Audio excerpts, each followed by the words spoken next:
Si tu me connais pas, je m'appelle Gengis, je vis dans mon fourgon aménagé, sur les routes, à l'année. Aujourd'hui, on va faire le bilan des 2 ans de ma vie en van. Allez, on se retrouve dans le fourgon.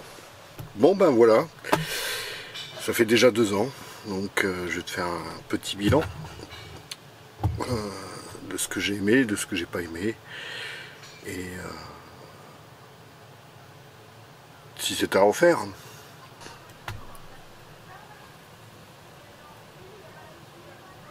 Si je te conseille cette vie-là, non, je te conseillerais pas cette vie-là.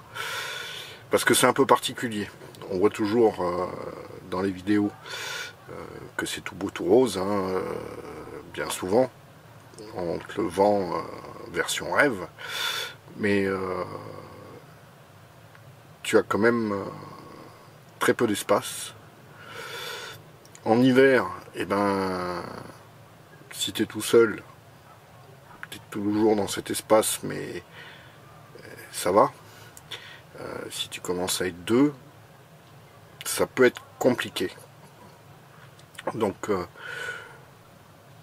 pour vivre cette vie, il faut être bien câblé. Être un caméléon, comme je dis. Il faut que tu puisses t'adapter. Et c'est pas quelque chose qui est possible pour tout le monde.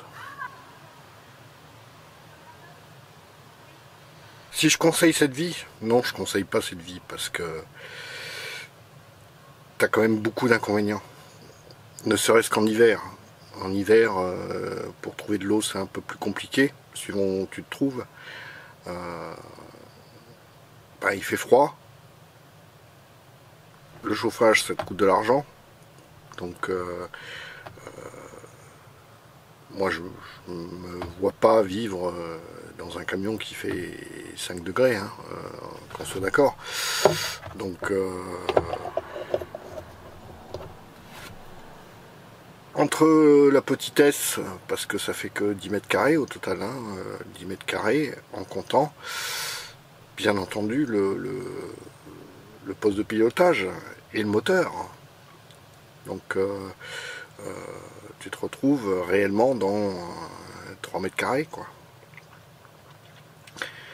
Donc pour pouvoir vivre cette vie, il faut absolument être caméléon. Il faut pouvoir s'adapter.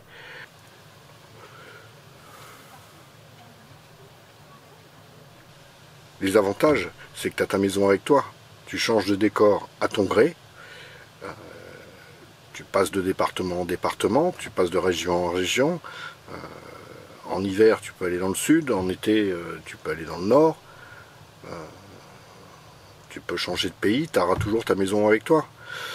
S'il fait un peu froid, forcément, si tu vis à l'année dedans, tu vas avoir un gilet, un manteau que tu vas pouvoir mettre. Donc, est-ce que c'est réellement des avantages? Je sais pas. Par contre, tu as des inconvénients. L'inconvénient de trouver de l'eau, même s'il y en a sur les airs sont recensés. Il y a Michelin qui a fait une carte des airs gratuite. Donc, tu peux toujours trouver de l'eau quelque part. Et puis, il y a plein de solutions pour trouver de l'eau, sans pomper dans les rivières ou dans les ruisseaux. Certaines aires sont fermées. Donc là, tu vas galérer un peu plus pour trouver de l'eau. Mais après, c'est le stationnement. Quand tu vas faire les courses, tu te mets à l'écart. Vivre à l'année, ça peut être compliqué. Le fait de bouger, si tu veux pas rester sur les airs et prendre certaines applications pour trouver tes airs, pour trouver des parkings, pour te garer,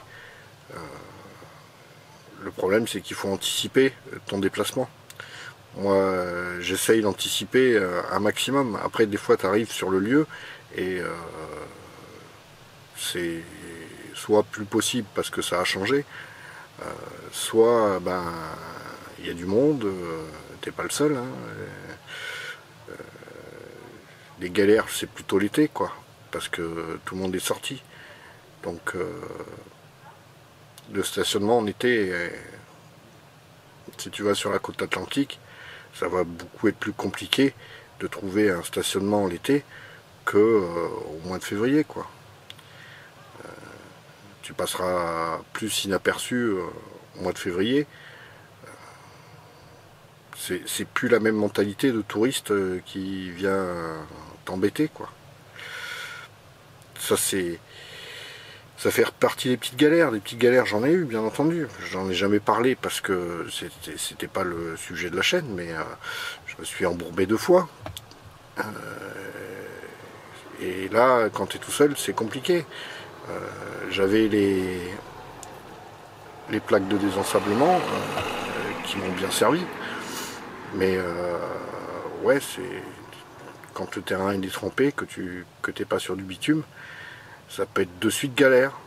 Ça peut être de suite galère. Donc après, soit tu essayes de te débrouiller par toi-même, soit ben, tu vas voir le paysan du coin s'il peut te sortir de là avec son tracteur. Ou quelqu'un qui passe. Mais pour ça, faut-il encore avoir soit une barre ou au moins une corde. Donc c'est à penser à mettre dans ta soute. C'est des petites choses, mais qui peuvent vite te pourrir la vie. J'avais posé la question si j'avais pas peur, tout seul. La sécurité, elle revient régulièrement aussi. J'en ai pas parlé dans la FAQ, mais quand tu te retrouves loin de tout, dans les petits villages, dans la campagne, la délinquance, pas dire qu'il n'y en a pas, mais ou alors t'as pas de bol, quoi. Et puis t'as des tutos de sécurité pour sécuriser ton van, ton camping-car, ton fourgon, Moi j'ai trouvé la solution, hein. C'est pas dur en fait. Si tu veux vraiment qu'on te le vole pas, bah, n'en achète pas. C'est pas plus dur que ça. Si tu crois que tu vas te faire agresser, n'achète pas. Tu ne seras pas plus agressé en voiture, en campagne que en fourgon. Je dis pas que ça peut pas arriver, ça arrive, bien sûr que ça arrive. Mais après, il faut pas se mettre martel en tête. Si tu as peur de ça, oui, tu transportes tout avec toi. Moi j'ai tout, j'ai l'ordi, j'ai les appareils photo. Après, t'es pas à l'abri, bien sûr que t'es pas à l'abri. Mais c'est pas y penser, quoi. Mettre des chaînes pour pas qu'on t'ouvre les portes, arrive un moment, va vite dans un bunker, hein. C'est la meilleure solution, hein. C'est la meilleure solution. Mais la sécurité, il faut arrêter avec les mythes de je me suis fait endormir avec du gaz hilarant et ils m'ont tout volé. Ça c'est bien pour certains youtubeurs, ça, qui racontent n'importe quoi. Mais c'est pas des choses qui se passent.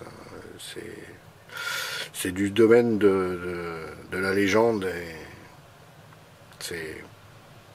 c'en est même navrant quelque part. C'en est même navrant. Non? Le budget, on va pas en parler, j'en ai déjà parlé dans la FAQ. Hein. Combien j'ai fait de kilomètres? J'ai fait 15 000 km en 2 ans. Donc tu vois, tu bouges pas excessivement. C'est en gros, tu comptes, ça fait 750 km par mois. Donc ça te fait un plein, quoi. Mais c'est pour ça que je disais, on bouge pas excessivement. Enfin moi, quand tu es posé 3 jours ou 4 jours ou 5 jours, tu roules pas. Là en ce moment c'est l'été, c'est pas pareil, je suis en train de faire un road trip, donc forcément je vais voir et j'en profite pour voir ce que je voulais voir et faire certaines vidéos qui seront sûrement plus jolies avec le soleil d'été que avec la pluie et la neige. Donc c'est pas, tu roules pas tous les jours, hein. Tu roules pas tous les jours. Mais ça je le dis, je le répète, c'est pas vrai. Ou alors tu fais que ça. Tu fais comme certains hein, qui ont fait le tour d'Europe en 5 mois. Et si tu comptes, ils ont fait 800 km par jour. Qu'est-ce que tu fais à part rouler et dormir? Tu fais rien d'autre. Donc ça n'a aucun intérêt. Moi je vois aucun intérêt à ça. Si tu veux faire ça, deviens routier. En plus tu seras payé. Si tu aimes rouler, c'est ça. Hein. C'est pas comme ça que je vis. C'est pas comme ça que je vis. Donc moi je vis lentement, je dis toujours je vis lentement parce que je prends mon temps. Si je le fais pas aujourd'hui, je le ferai demain. Donc j'ai le temps. Et je prends le temps et je profite du temps. Je profite des lieux. Quand je vais voir mes amis, je profite de mes amis, je reste un moment avec eux. C'est une autre vie, c'est sûr. Mais pour moi, c'est enrichissant. Parce que l'intérêt, c'est que je découvre des lieux que je connaissais pas ou que je voulais aller voir. Je suis tombé sur des gens formidables, mais ça, je l'ai déjà dit. Et c'est pas fini.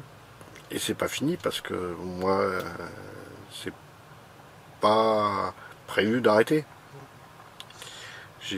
J'ai pas prévu d'arrêter.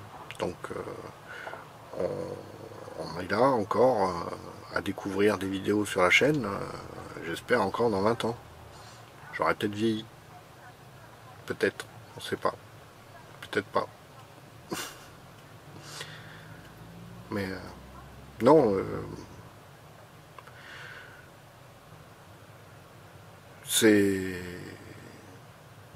une vie qui me plaît. Moi, c'est une vie qui me plaît. Ce que je retiens surtout, c'est que j'ai découvert des superbes sites avec leur histoire. C'est des sites que je voulais faire.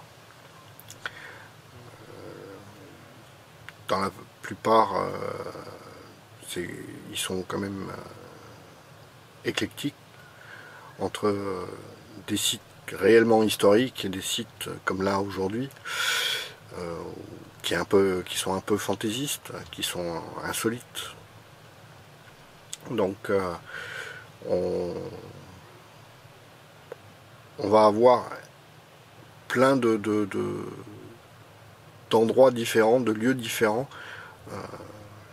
Et ça, c'est ce qui me plaît beaucoup aussi, quoi. Là, cet après-midi, j'ai passé un après-midi dans une église avec un guide et j'étais tout seul. Donc c'était vraiment une visite privée. Ça, c'est des choses qui sont excellentes, quoi. Qui sont excellentes. Alors qu'on est en plein milieu de juillet et que logiquement ça devrait être bousculade à tous les étages.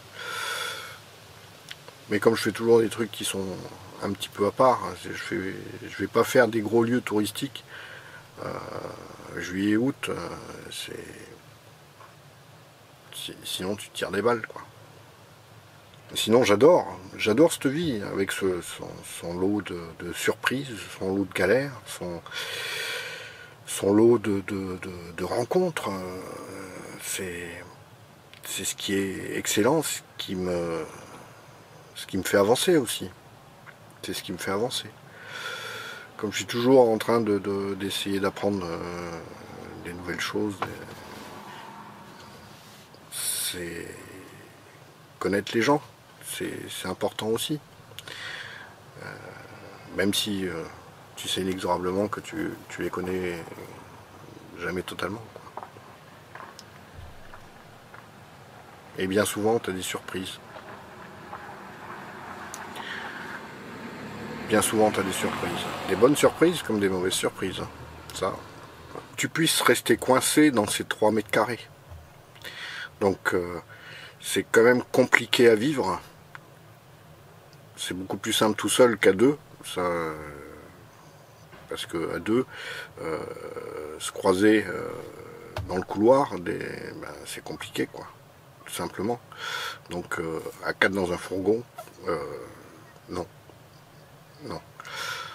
Donc, c'est quelque chose qui est pas envisageable, à part pour 3 semaines de vacances quand il fait beau au mois de juillet, au mois d'août. Mais c'est pas quelque chose que je te conseillerais. C'est pas que c'est pas une belle vie, hein, mais il faut pouvoir s'adapter. Et ça, c'est pas doté à tout le monde. Sur ce, je conclus pour cette vidéo.